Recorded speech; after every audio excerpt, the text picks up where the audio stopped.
and this week we've been doing another Star Wars figure review, so let's get started. Henshin. So this week we've been doing another Star Wars figure. Awesome. And it's another of the Star Wars Black Series. And this is the k2SO. That's a really cool name for a droid.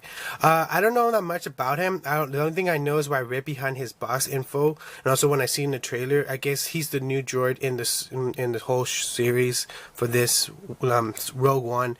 And he looks so cool. I really dig the way they designed him. To me he looks like kind of like a Frankenstein kind of droid machine. This massive, huge, skinny but yet scary but yet very cool looking droid. So like I said, I don't know that much about him. I just know he helps the rebels. And actually in the back of the box, I'll show you right now. I'll turn it for you guys so you guys can see.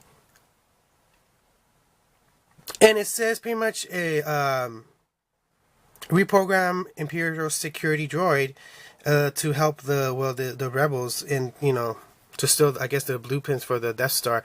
But it's just all the info it shows you right there. But just the fact that he was an Imperial droid and then reprogram is really cool for me.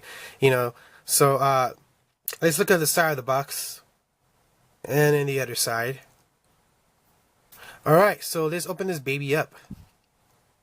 Alright guys, so I just want you guys to see a close-up of the figure.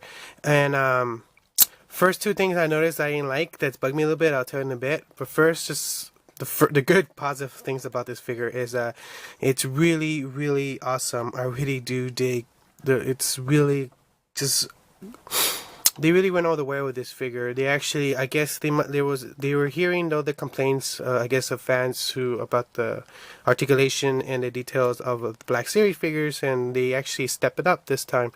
So I'm pretty excited that that part is really good. So let's do a close-up of the figure. Let's show you guys a close-up of the droid of k2SO. I like his name. There's the Empire symbol. So yeah, I guess he used to be one of the security droids of the Empires, and then I guess they captured and reprogrammed him to go inside as a secret agent. And they really did a good thing with the scoping. It's really, like I said, they really stepped it up with the Black Series. Hasbro really did step it up, and they actually made a heck of a better job. Paint wise is also really nice. I do like how they did the silvers kind of scratches, like he's been through a lot of battles, so it looks really awesome. Part to guys to show you, and I like the little orange they have in the edges of his legs and his arms. They really looks cool. Like I said, the droid looks, to me, he looks kind of like a Frankenstein kind of machine. It's just scary looking. Imagine him being tall and big in real life. So let's talk about articulation now. This figure has a crazy amount of different articulation. You guys can see he has his legs and his ankle, and right here his hand. Whoa, that's crazy. It actually bends. His neck actually has really, not only this part of the head right here, you can see has a ball. You guys can see it, but also this part of the neck. So he goes down and looks. So it's actually really crazy to have him like standing like he's like a Frankenstein kind of droid machine. To me, it's just crazy. I really dig this design that Star Wars went with, the whole like security droid. That's really cool. I do really like this. He has his right there, it does turn, you can see. It also goes up and down, so that's really cool that they actually added that. So you guys can see, look, it goes up and down, or sides, and that's really awesome. His legs bend all the way, or almost all the way. Now, I only have two little tiny complaints against the figure-wise. Let's see. So the first little tiny complaint is, I guess because the way the body's designed, it's hard for him to stand sometimes. He falls a lot. As you can see, like if I gotta keep like figuring out a way for him to, you guys can see right now, it's really hard for him to stand. It takes me a bit just to stand him, and I know for some people who collect these figures want to have him outside on the box display, and this is going to be a pain in the butt, because I bet you there's going to be days that you have him display and all of a sudden he's just going to tip over. And I hope that they fix this problem, because a lot of the Star Wars figures do come with this little tiny hole.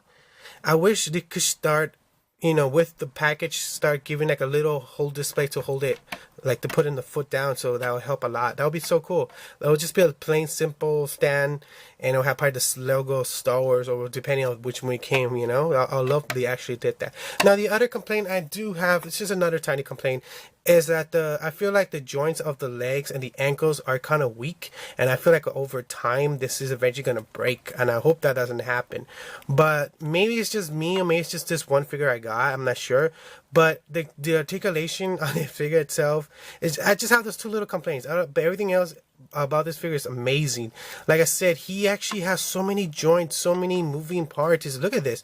Look at this. When do you see this on a figure? This is just crazy. I really do dig this. And you know, yeah, that's really cool. All right.